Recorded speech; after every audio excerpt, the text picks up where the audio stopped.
Get is y'all don't know anything about racing. This is true. You're right. You're in the wrong show. Yeah. You're watching the wrong show if you want to hear like super engineer stuff.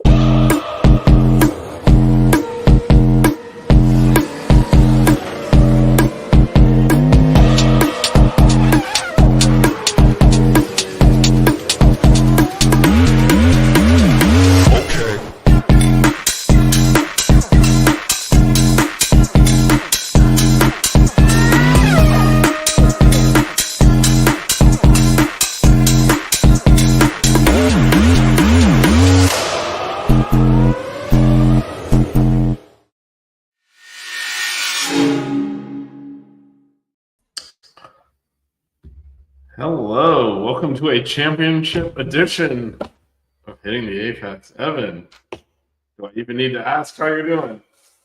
I am doing great. We had a great weekend in this household over here. Yeah, starting the Sunday off, we got the McLaren win for the championship with Lando.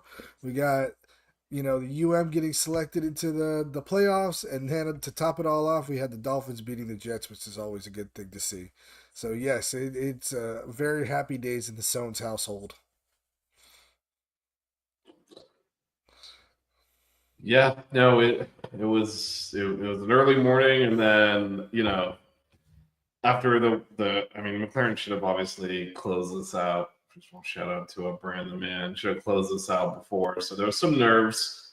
Um, I thought the buildup was a little weird with you know they were talking strategy and like, well, Max, can stay in front, control the race, and just race off in the distance. I'm like, McLaren won't care.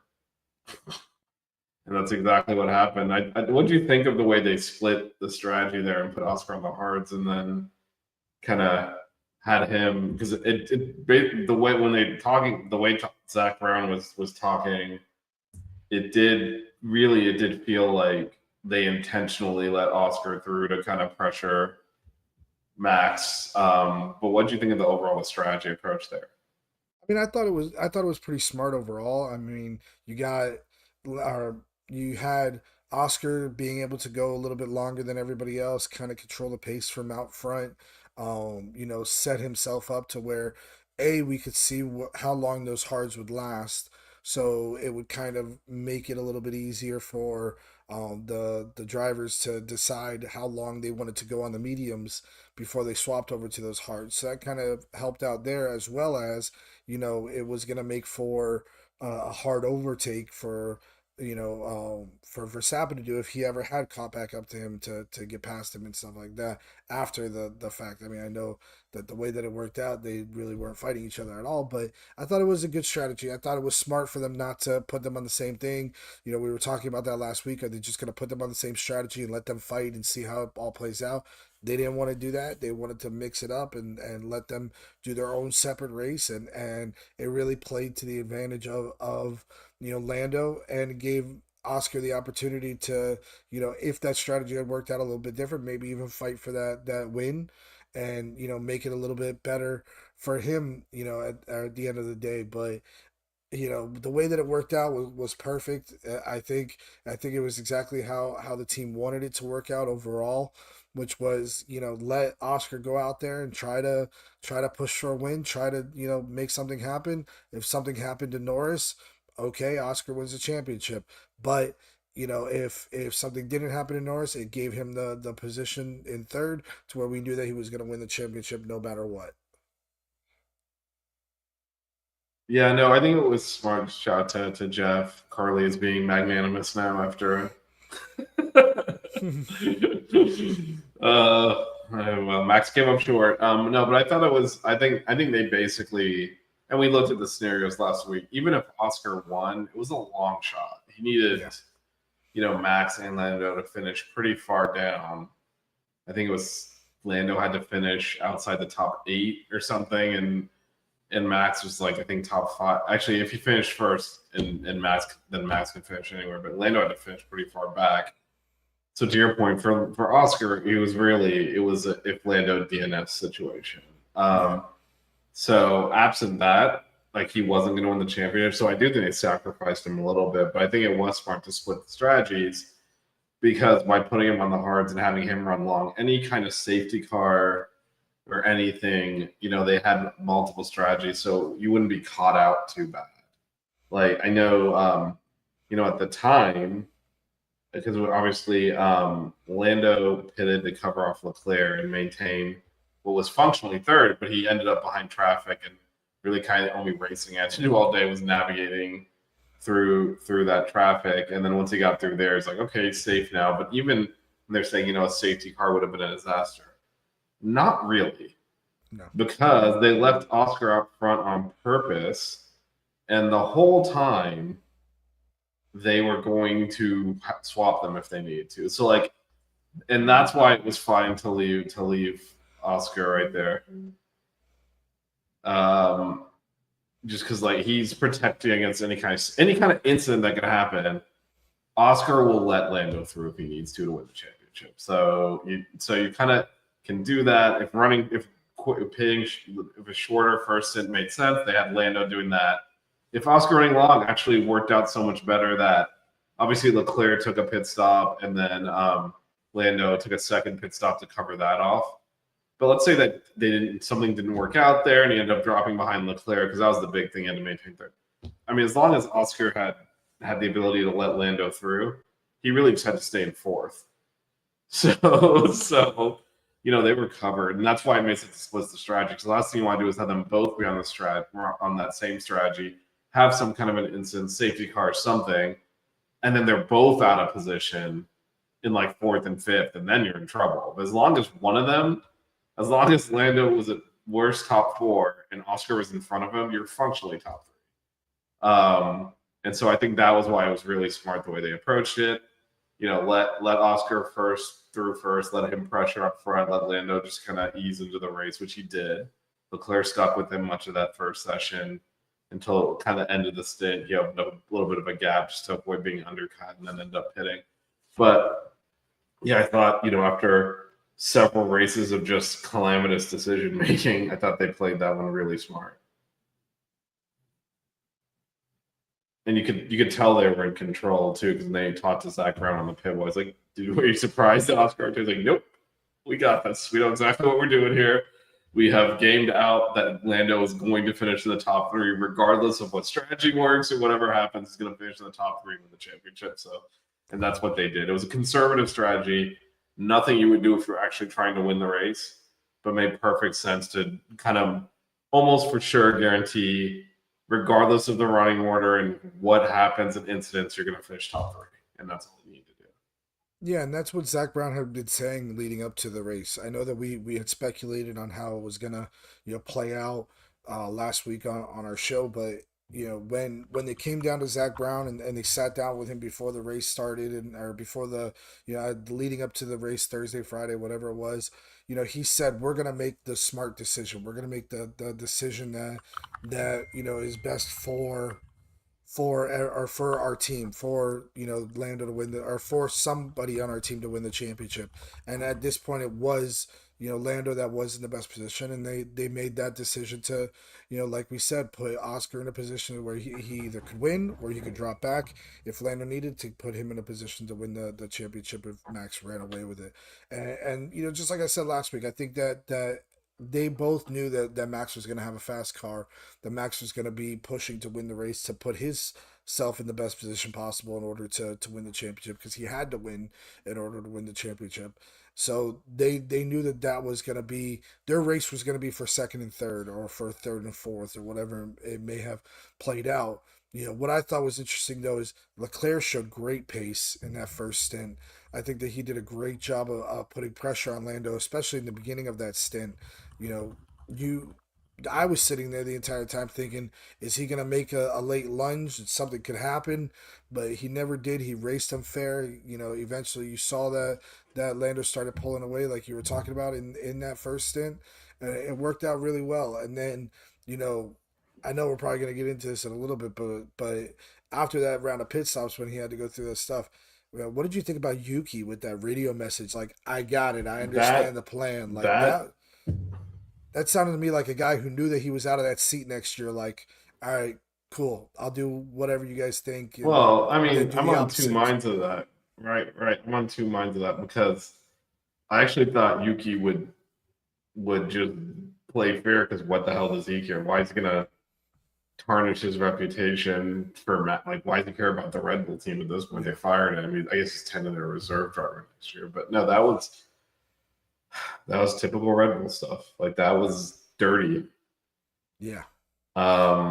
I And mean, if he had hit Lando, I almost saw an Australia like situation because of how close that wall got to Lando. Like, I'm thinking to myself, yeah, I he mean, had run into that if he wall. had caused an accident, I honestly think it would still be being like the stewards would still be debating whether or not to disqualify Red Bull for the championship because like they Man. gave him a cryptic message Hmm. and they gave him a cryptic message and I mean he started on the right, weaved to the middle, weaved back to the right, weaved all the way across the track and basically tried to push Lando into the wall.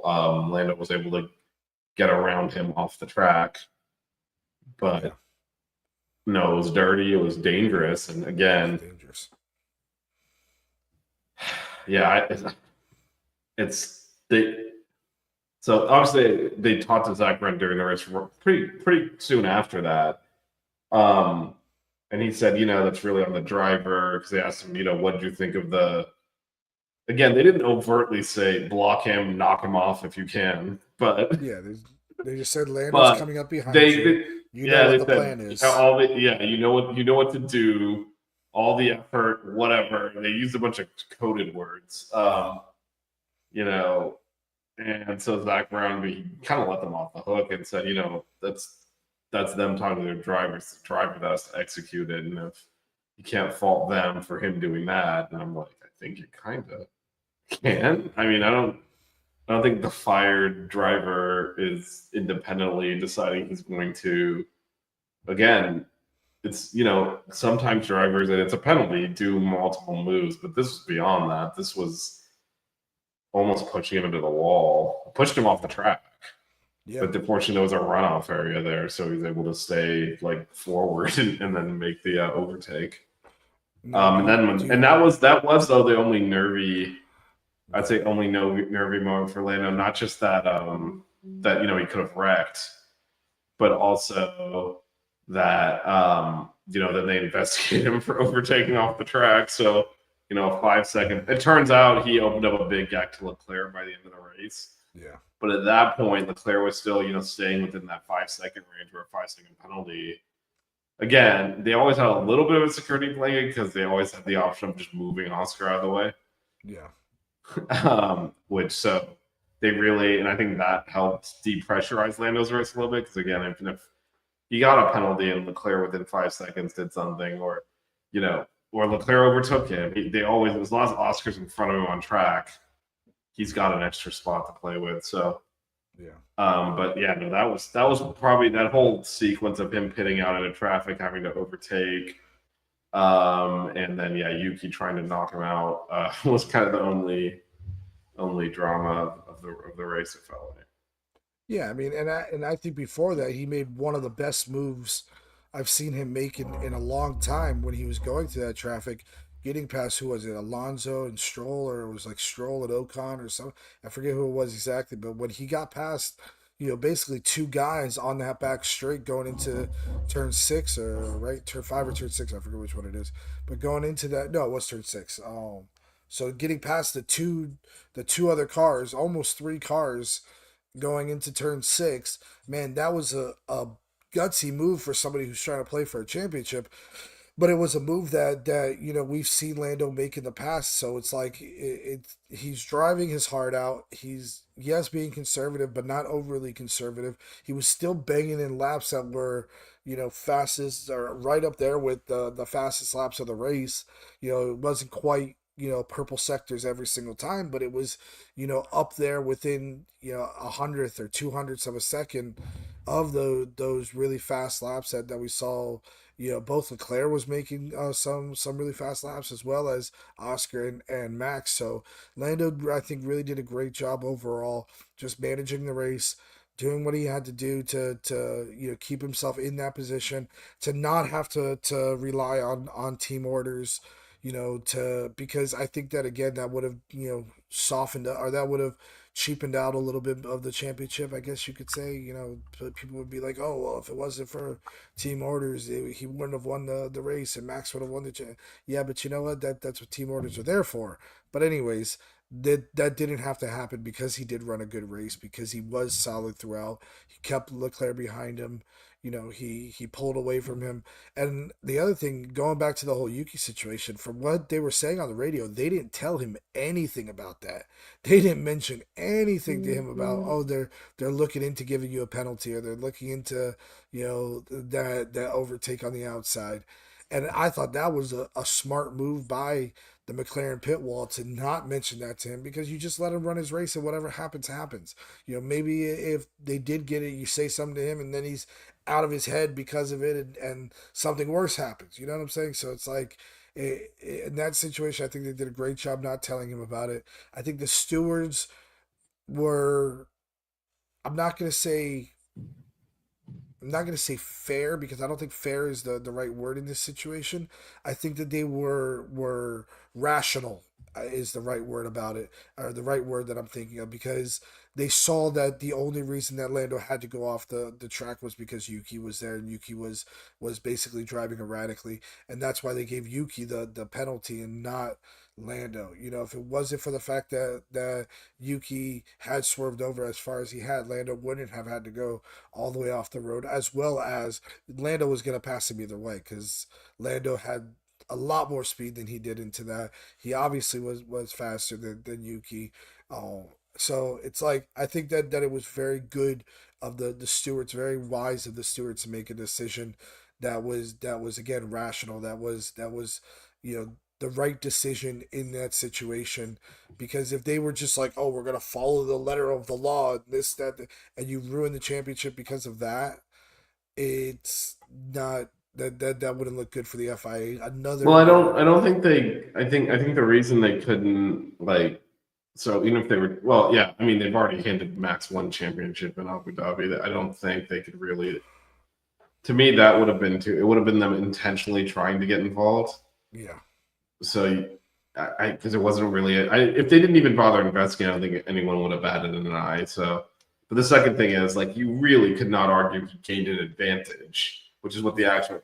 The rule is not that you can't overtake off track. It's that you gain an advantage, which generally is interpreted as if you go off track and you end up in front when you weren't before, you gain an advantage. But his actual quickest line was staying on track. It wasn't a corner he cut. He yeah. got pushed off on the straight. So I think that it took him longer. I mean, what they do with these things, I'm sure they investigated it properly. What they do with these things is, they do time deltas, like how fast was he on the previous lap versus this lap versus the next lap? Was he actually faster? He wasn't because he swerved off the track to avoid Yuki hitting him. So his speed was lower than it would be on his previous lap. So then you can easily conclude you did not gain an advantage by going off the track. It was slower. And that's because you can overtake off the track if it's longer. Like that's not the rule. The rule is you can't get an advantage. And he clearly didn't do that because that's going in a straight line question and weaving around a Red Bull. So that's why that was not really going to be an incident. Although when Red Bull's involved, you always question whether it's stuff is going to go down. But yeah, no, McLaren handled the race really well. They were in control the whole time, and yeah, puts up after several attempts to blow it, they finally came good. So that was good to see. What did you think about the call to Lando after the race saying, "Hey, no burnouts, no donuts," Well, and and he then he immediately basically goes burn out and the then he guns. just Yeah, basically I said, mean, "F you guys." yeah, I mean that's always gonna. I feel like that happens every time, so that's not surprising. Yeah, no, it was good to see. I thought again he held his nerve because there was that time moving through the traffic, and Yeah. other than that, I mean the strategy was perfect. If you're putting together a strategy to finish, to maximize the chances of finishing in the top three, they did that. So. Yeah. Would you have ever thought at the start of this regulation period that the last year of the regulations that we would be sitting here talking about Lando Norris as the world champion? The way that Nope. this regulation period started. Yeah, not at all. Not at all. That car, I think we talked about this a few weeks ago, was a complete. It couldn't even keep fluids. They had to hit every lap to top the fluids also, and then from that to this, that is a hell of a development cycle. Yeah. And just overall for the year, what is your feelings about how the year went? You know, was this a good championship year? Was this a fun championship year? Was this, something that we kind of I don't think it was ever a slam dunk. I don't think it was ever you know, we knew for sure. I think that we all assumed that it was going to be a McLaren driver. But how about you? What do you think about the year overall? I think the standings were a lot more competitive than the actual season. Lando ends up winning by 2 points. This was not a 2 point season. So yeah, no, I think it was a good season. I mean, we're talking about entertainment. Obviously, as a McLaren fan, it was a great season, but just entertainment value. I think pretty quickly it was obvious McLaren as a team was going to dominate. So the constructors championship had no drama, and really the closeness of the driver standings was due to one Max being Max and able to win enough, and then the Lando being Lando. McLaren's well the McLaren, and it wasn't just him though, it was the McLaren strategically trading off performance to the point that they were kind of evening each other up. And if you think about it, and it actually kind of does make sense, right? Like the if you take, let's say you divide the season essentially into the points totals into like three. Max got like a third of them, Lando got like a third of them, and Oscar got like a third of them, roughly. Obviously, Lando would win more in the championship. So you think if there was a number one driver on McLaren, this season would have been over before winter break. So the fact that they kept splitting results, this driver would get this one and that one, and not on purpose. Obviously, they're very even in performance. So if you put them in the same car and let them race over a lot of races, they're going to win some and lose some to each other.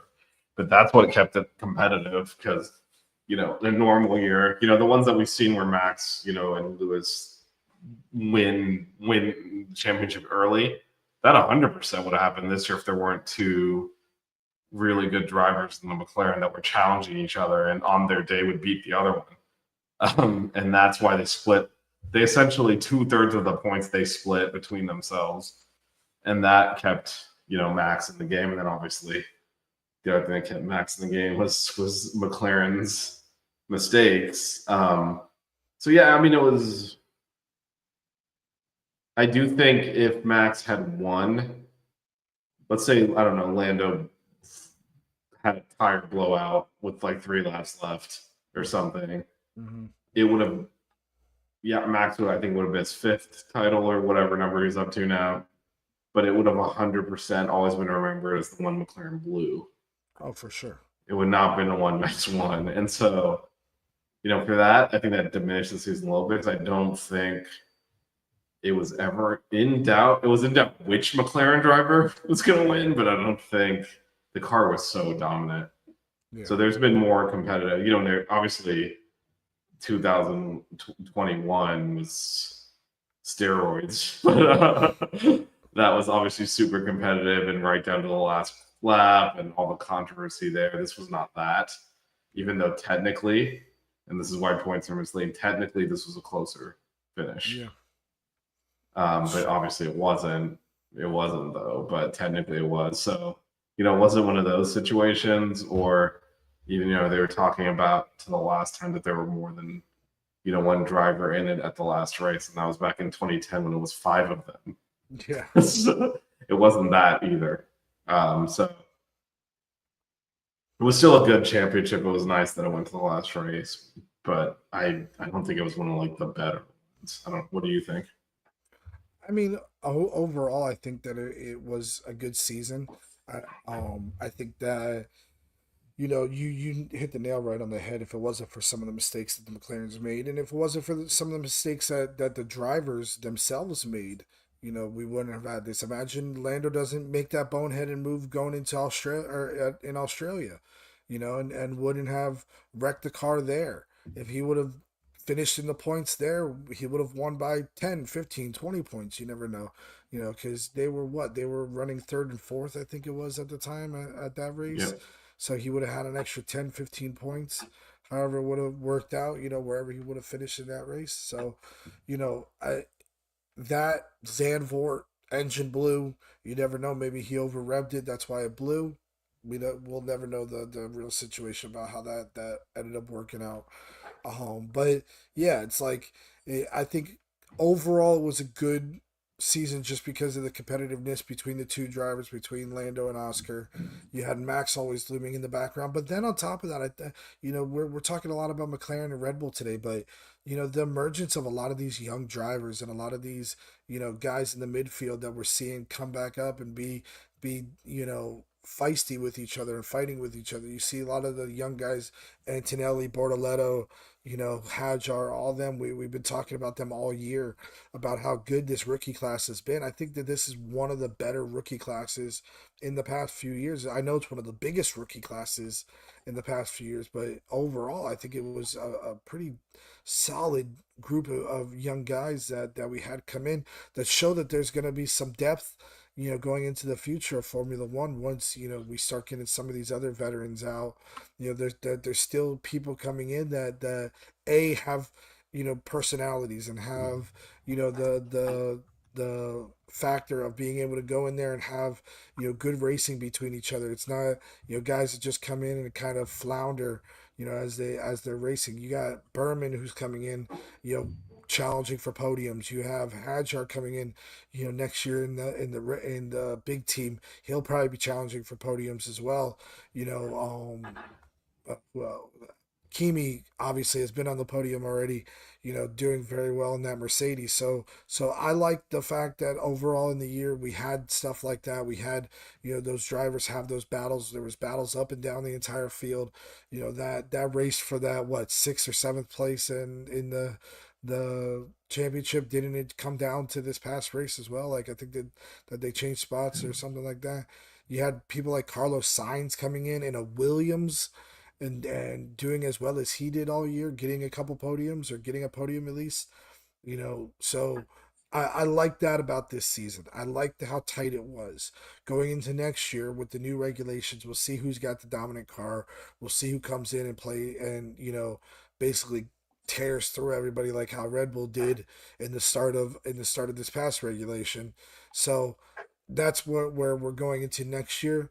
The fact that it's the end of the regulation cycle and everybody is so tight with each other, I think that that's what made this such a great season. And we've seen that before because that's how it usually is at the end of a development period, with the cars of Formula One, is that the cars tighten up. I mean, there was times in Q3 that between first and 10th, it was what, a thousandth of a second, or a Yeah, couple no, it hundred, was couple tight. hundreds It of a was tight. second. Yeah. So I think that shows the quality of the drivers that we have nowadays, the cars that we had at the end of this regulation cycle, and I think it's going to make for an interesting next year with how everything is changing up. Yeah, no, a lot of change coming next year, including Cadillacs. Yeah. See how there's another car on the grid, or two cars, I guess, one other team. Yeah, no, that's a good shout out. Rookie class. It's a large rookie class, and I think they're all coming back, right? No one got fired. Um. What is it? Yeah, because Yuki's leaving.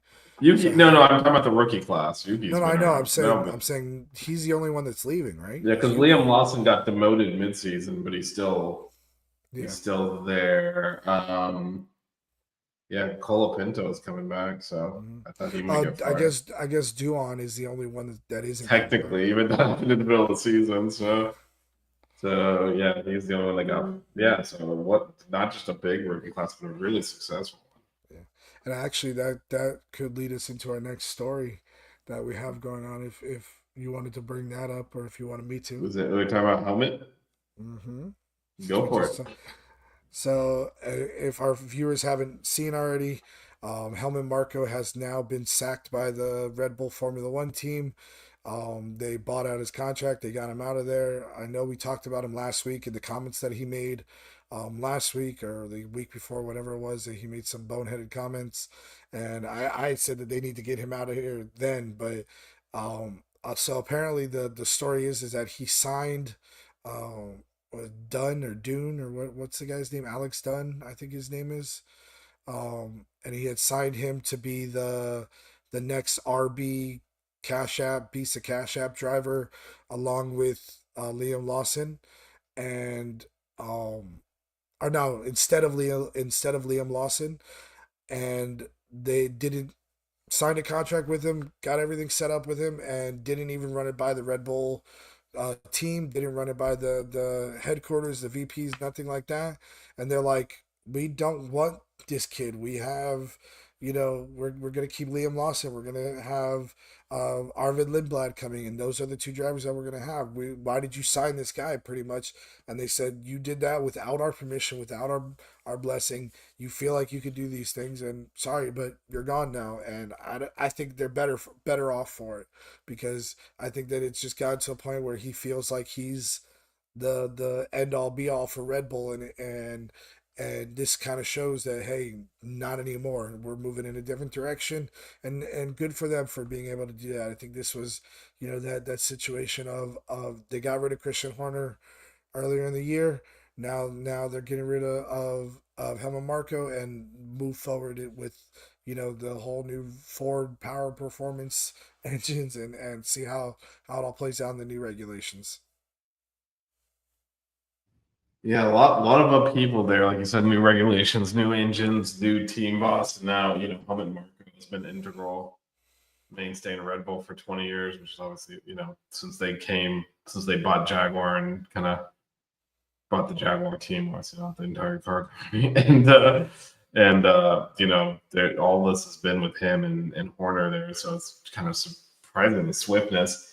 I mean, this Horner got fired in the middle of a championship that they took to the last race, and yeah, no, we'll see, if this is a good thing or not, depending on how the next season's roll. I mean, I think we can all agree that at least in the short term, getting Horner out helped. Just the team did a lot better afterwards. Now, don't know if he caused it or not, or if it was just they needed a mental reset as a team to kind of refocus. But yeah, we'll see what the implications of these of Helmut Marko are. So again, he's a titan of motorsport and a Formula One. So there's a gap there. Yeah. Be interesting to see how they navigate that. Yeah, I mean, he's the only guy that we see in that position in Formula One, right? Like, who can you name who the guy in charge of McLaren's developmental drivers is?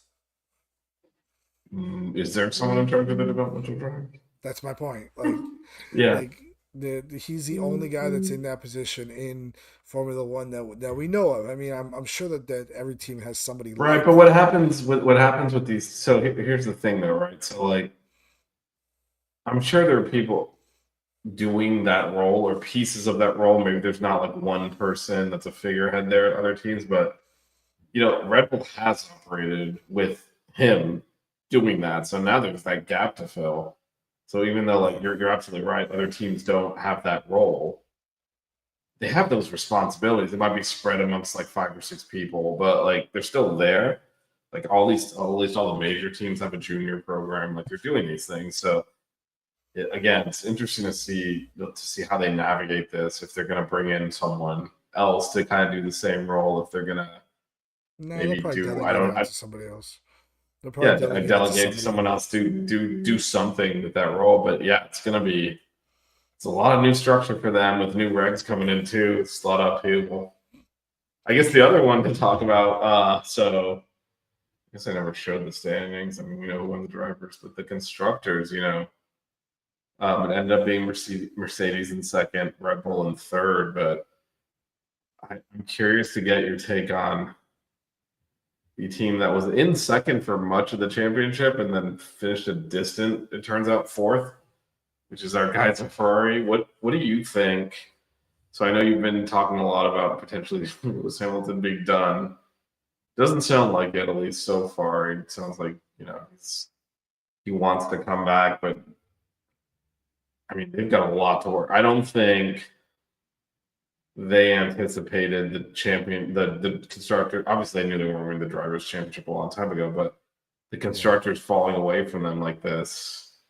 Do you think there's going to be any changes or ramifications to this, to them finishing a distant fourth? What I'm hoping, what I'm hoping for is that the reason why this happened is because they, at the midway point of the season, said, F it. We're not doing anything else with this car. We're going to leave it the way it is. And that's where you had all the disconnect from Lewis saying this car's crap, this car's no good, this car's this car's that, complaining about it, and they never changed that.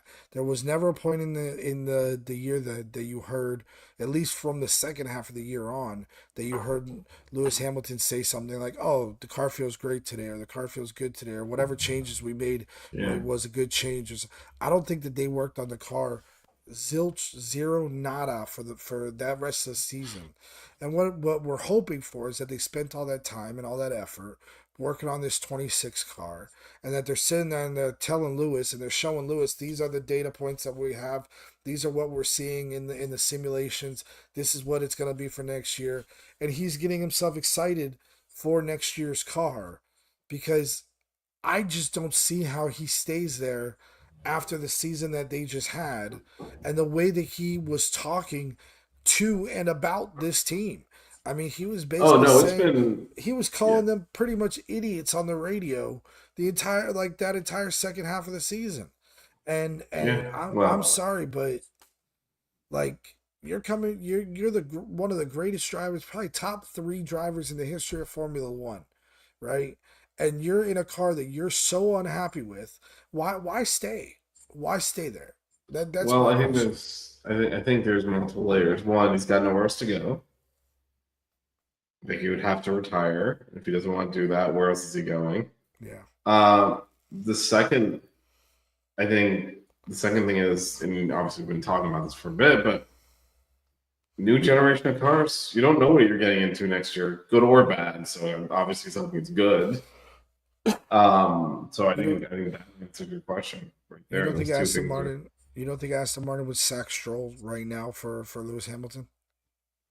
I mean, would they or should they? I think they would. I think they would. I think I if Lewis, don't think I think he's. if I don't Lewis think he's Hamilton bought fireable. out, I don't think he's fireable. I think if Lewis Hamilton bought out of his contract, which he has the money to, we all know that he has the money to Yeah, buy out of his own contract. He's probably the wealthiest driver in Formula One, besides for Daddy's money.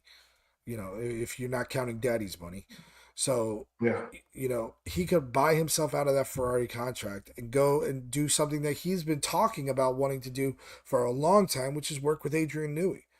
Go over to Aston yeah. Martin. So there's a couple of issues there. Again, we don't know. At least right now, the end of this year, the Ferrari is significantly better than Aston Martin. He's too old to take a step back like that. That's one thing. But we don't know So with you these got new you got regs. right. That's what I'm saying. Why would you do it now with his dumb luck? He'll do that by himself. I'm gonna go to Austin Martin, and the Ferrari will be the best car in the grid. He'll be like, "What the hell did I do?" So like, And he'd I be don't, back that's why I don't racing think with anything's Fernando. happening. But that's why I don't think anything's happening this year Yeah. because everyone's gonna want to see what the new regulations are. The other thing is, look, this Lewis Hamilton's never gonna be Fernando Alonso's teammate again. That shit's not happening. So It'd be like, great. so He so started the that's just not career off like so. that and end his career off like So that. they'd have to fire Alonso if they were doing that. No, Like this, you can't. he started off with Alonso, ended it with Alonso. You can't, they can't be teammates. Like Lewis will never do that. He's certainly not going to buy out his contract to go be teammates with Fernando Alonso. That's just not. Yeah, could you imagine if they did that and they remade the "Anything You Can Do, I Can Do Better" commercial? Oh my God, that would be so awesome. At their age, Yes. they remade that commercial with Aston Yeah, Martin. but one of them is a significantly better driver than the other one, so it doesn't work as well. Hey, don't talk crap about my boy Alonso. Alonso still got it at his He's geriatric known Lewis age. Hamilton, and I don't think he does. I think he's slowed down quite a bit. Yeah. But you put him in a car with that idiot as his teammate, he's gonna look great all the time. But there's no way they could be teammates again flatly. So, um, So For the but yeah, I do think this year is more of an evaluatory year for Lewis Hamilton. I think one coming up, yeah. because if the Ferrari's on it to start the year, he's obviously a great decision for him because again, he's singularly looking for one thing, and that's the world championship they stole. So honestly, I think he would have retired if that never happened, but that's always going to be the one that got away. They stole a championship, yes, 7 instead of 8, and I think he's chasing that 8th. Um, so I think he'll feel the car out and see, what's what next year. But I do wonder about their leadership chain if they don't get their shit together. Vasseur, I don't know. I don't know that he will be the team principal by the end of next year. I think Vasseur got enough pull and enough enough knowledge inside the sport, and especially with just working with a team overall, that I think that Mm-hmm. he's got it pretty down packed. Um, I don't know, man. I just the whole thing with Lewis is just what I think is the main thing. Can the car be good enough to where he's happy? And if he's happy, will he be able to perform at his best? I think overall, Lewis didn't vibe well with this regulation of car. I think Lewis, dominated on the 13-inch wheels and the high aero downforce years with the strong Mercedes engines, and that's what he was good at. And he was the best in the world at that regulation spec and that type of car with the smaller wheels, with the smaller tires. I think moving up to the 18-inch wheels, moving into the ground effect cars, I think really affected him in a negative way, and he didn't vibe with that style of car, you know, throughout this entire time. So let's see how it works out going into next year with those new cars. If it is a little bit better, if he is a little bit better with that new, smaller, a little bit lighter, a little bit more, nimble, a little bit different way of creating downforce car, then it should work out, better for him, or maybe he will be a little bit more happy and be a little bit more competitive, let's say, with that style of car. Yeah, no, we will see next year. It should be a lot of fun. Again, anytime there's new regulations, you don't know who's good and who's not. And then again, I know they're not going to be good next year, but really excited to see the Cadillacs on the grid. That'll be cool. Yeah, for sure. It's been a lot. I mean, you and I obviously have been following F1 long enough to remember, teams would go defunct every year, and you'd always have new teams on the grid. And Hmm. there's not been a new team on the grid in a long time, so Yeah, no. that'll be interesting to see. All right, to wrap up this year, obviously we don't have predictions for the next race yet, unless you want to predict Australia for next year. But I think we'll probably wait on that. So, Yeah. I didn't tell you I was doing this, so if you need a moment to think, let me know. But what was your favorite moment from the season? Hmm. Favorite moment of the season. Mm-hmm. Honestly, I'm gonna go all the way back. I'm gonna go to the opening race. I'm gonna go Wow. to the Okay. opening race. I thought the opening race lived up to the excitement of the preseason. The rain, the strategy calls that had to be made. Lando and Oscar battling with each other. Oscar went off, and Lando ended up winning the race. I think that even going all the way back to there, the start of how this year played out was one of the best beginnings of the year that I've seen, or that we've seen, in Formula One in a long time, because it was a big preseason. There was a lot of speculation. Oh, is this the year that the McLaren is going to come out and dominate? Is this the year that they're going to have the car to be able to fight against Max and Red Bull? And how's Ferrari going to look? How is Mercedes going to come out and look? Yep. Is Carlos Sainz going to Williams? Is that going to make a big difference? All of these things that we saw, the introduction of Kimi Antonelli, the introduction of Isaac Hadjar, Hadjar coming in and crashing on the the formation Who knew, ladder. right? Yeah, like who knew What that an art firm this year. that he was going to turn out as good as he has, and now he's going to be in the big Red Bull team this year after starting off Crazy. like that. So I think I'm going to go all the way back to the beginning of the year. I think that was a hell of an opener. I think that's why we enjoy seeing that race there. Every single year in the beginning of the year. Let's go back to it next year and see how it all plays out again. How about you? What was your moment of the year? Yeah, I'm gonna go, and obviously when I start talking about it, so I'm gonna remember it. But I think it kind of got forgotten the way the season, you know, I ended up tilting all the way to Lando. But in Hungary, that was the race where he screwed up the start, dropped back to fifth, and he was so out of position and not really on it that at one point his race and he was like, we can try one stop, and just like out of desperation slash recognition that he's so far back he's not going to win the race. And I was like, yeah, well, why not? Might as well try it. He wins that race, and that actually kickstarted him getting back on track and eventually winning the championship. And it was because he did something that he still was doing even to Vegas, right? His starts are not good.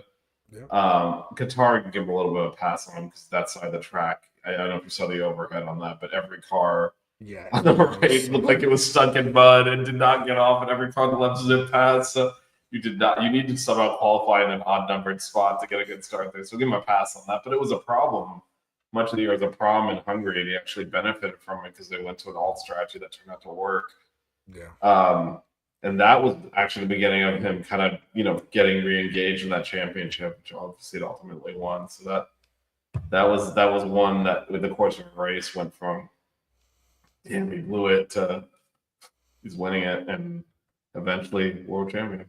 Yep. I like it. That was a good one. Any low points? You want to give a low point to the season? What was your least favorite? I just think low point of the season, like to me, and I hate to say it like this because I love the venue and I love the pomp and circumstance of it, but man, Monaco just it's never a good race to me anymore. Like you watch qualifying and that's it, and then them trying to pull the whole mandatory two stop situation. It didn't work out. It wasn't a good race. It's just that to me is the low point of the year. It's fun to watch because it's Monaco and it's beautiful cars and they're hauling ass and they're going through everything. But that to me, racing wise, that's the low point of the season to me. Yeah, for me, it was more recent. It was waking up and looking at my phone the morning after the Vegas Grand Prix and thinking, what the bleep? I mean, that was obviously, it was late night, early morning, whatever you want to call it. But, Lando managed his way into second. That was basically championship over. Yep. That DNF, you're like, wait, this is on again? What? The double disqualifications for Lando and Oscar in Vegas, definitely. That was a low point for me. Yeah, for sure. But Lando saw it out anyway. I can't disagree with you there. Yeah. All right, man. Well, season is done. The right man has taken his place on the top step of the podium. He will be driving the number one car next year. I don't know if you saw that. They have that option. So he did say he would take the number one car. Nice. So Max will have to go back to his 33. What number was it? 33. Yeah, he'll have to go back to his number. He's no longer allowed to drive the number one car, and Lando said he would. So Lando will be number one. I guess 4 will be unused next year. Yeah, well, I think that's what they do. They reserve that number for. I want to say it's 5 years or something. There's a period of time where even if you're out of Formula One, no one can use that number. So, yeah. So he'll get it back. But for next year, he's going to be driving car number one. So, well, he's going to have to change all his gear because all his stuff says LN4 on it. You mean all of his fans ecstatic off of a championship are going to purchase new gear? This man is thinking ahead. You are right about that. You don't want to be caught wearing the Lando Norris 4 gear when he's Lando Norris 1. So this is true. So I think they're going to sell a lot of merchandise. I agree too. Well, Evan, it's been a journey. It has. His So- seasons are way too long now, but we got through it. Yeah, What is Lando, it? McLaren 80 driver. days. 80 days until preseason testing. I'll tell you. I think I There was heard that actually was on testing today and yesterday and today Yeah, at Abu Dhabi. They started. so they did. They tested tires, and they also tested. There was some spotting. There was spotting of some cars that they had that were test mules for the new aerodynamic regulation. So, like, there was a Ferrari that had the front wing flap that was moving up and down. There was a Mercedes actually that was kind of interesting. It had these like in the very front nose, like it had these tubes that were up and over like that I guess were just hydraulic tubes that just pump fluid to make that front wing move up and down. So yeah, there was some testing. Was mostly a Pirelli tire test with the new Pirelli compounds that they're planning on bringing in for next year. So that was actually something that was happening this past week or these past couple days. Hirakawa got a lot of running. Did you hear about that? Ryo Hirakawa got a No. whole bunch of running. The guy's like 30 something, like he's older than half the grid and he's getting more testing than anybody else. So, but I guess you get good information from somebody with that much experience. So, Yeah, potentially. All right, when is so preseason testing? preseason testing is sooner than you think, man. 48 days. They hit the tracks in Barcelona, January 26th. Well, And that's the closed one. The open one isn't that the in that's the one that's in 80 days or something like that. no, because 87 days from now is the Australian Grand Prix. So yeah, we're 80 days and back to it. Nice. Another packed season, so it'll be back on us before you know it. Nice. Evan, thanks for joining me this year. We will do some. We're not going to do every week, but we'll do off-season content for sure. Definitely January on that testing. We'll definitely want to. We are all anxious to see how the new cars perform. So yeah. that'll kind of be a taste of that. For sure. All right, Evan. Thanks for joining me. Thanks to the entire Sones family for supporting the show all year. And we should only end with saying congratulations to our guy Lando Norris, Formula One world champion. Hold on, before we sign off. Yes.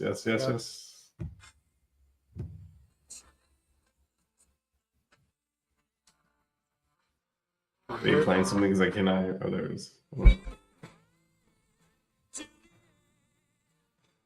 It's not coming through well, whatever you're playing. I was trying to play We Are the Champions. Oh, you're trying to get copyright taken off the internet. Good job. Hey, at least it didn't work. Yeah, it didn't work. I don't think we can. Yes, of course. And the Houchins, of course, Carly. We will we'll call you out. We need someone to razz us with her max takes. So you better be back next year to I was gonna say she didn't really comment that much this show with all her max. No, takes. she did the magnanimous thing and congratulated Lando. Look, when you're in the heart of the battle, you got leave no punches unthrown. But once it's over, look, this is good sportsmanship. So, all right, shout out to her, and we'll be back next year. And hopefully, Max is not even in the top 10. All right, with that note, I'm pretty sure you can put him in an actual go kart. You can finish in the top 10. Oh yeah, for sure. For sure.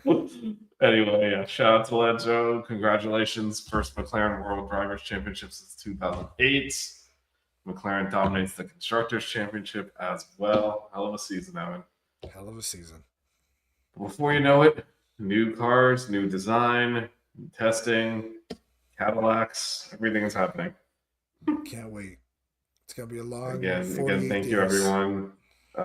Thank you, everyone. It won't be all the way until next year. We'll get some shows then. It just won't be weekly, and most definitely go Canes. Go Canes. Shout out to the University of Miami. 4 wins from a championship. That's Lando's number. It's all come in symmetry. There you go.